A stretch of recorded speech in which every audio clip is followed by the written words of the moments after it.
බුදුදහම මැජික් පෙන්වන දාමක් නෙමෙයි. මැජික් වහපු දාමක්. මැජික් කියන්නේ අවිද්‍යාව. බුදුරජාණන් වහන්සේ විද්‍යාව උදපාලි. කපපු තැන. එකපාර බුදුහාඳුරු තොටුපොළකට යනවා. ගිහිල්ලා තොටිය එහා පැත්තේ. තොටිය එනකම් බුදුරජාණන් වහන්සේ දැන් බලන් ඉන්නවා. දැන් කට්ටිය හිතන්නේ නැති අප්පසිරි උඩ ගිහිල්ලා නිකන් කැරකිලා රස් වීදොල එහා පැත්තට බහී නෑ. වෙන කෙනෙක් ඇවිල්ලා බුදුහාඳුරු දිහා සමච්චලෙන් බලලා උඩින් ගියා එහා පැත්තට. ළඟ හිටිය ස්වාමීන් වහන්සේ බුදුහාඳුරු ආන් හරිය උඩින් ගියා.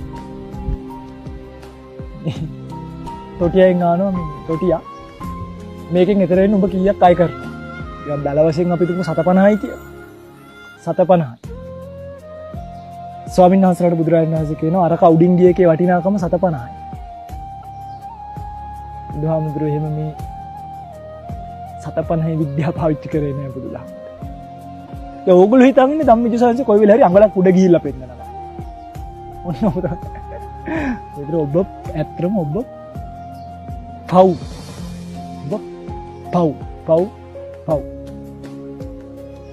කරුණා කරන්න හීන දකින්න නැගිටින්න කෙලස් නින්දෙන් නැගිටින්න කලින් පියවි නින්දෙන් නැගිටින්න බුදුදහම හීන නෑ ඉලක්ක තියෙනවා හීන සැබෑ වෙන්නත් පුළුවන් නොවෙන්නත් පුළුවන් ඉලක්ක පරිපූර්ණ කරගත යුතුමයි ඒ සඳහා ආරබත නික්කමත යුංජත බුද්ධ ශාසන අරඹන්න නික්මෙන්න යෙදෙන්න බුද්ධ ශාසන දුනාත මච්චුනෝසේන වෙයි කියලා බලන් ඉන්න එපා වෙන්නේ ආරබත අරබන්න අරඹව් නික්කමත නික්මෙව් යුංජත යෙදෙව් බුද්ධ ශාසන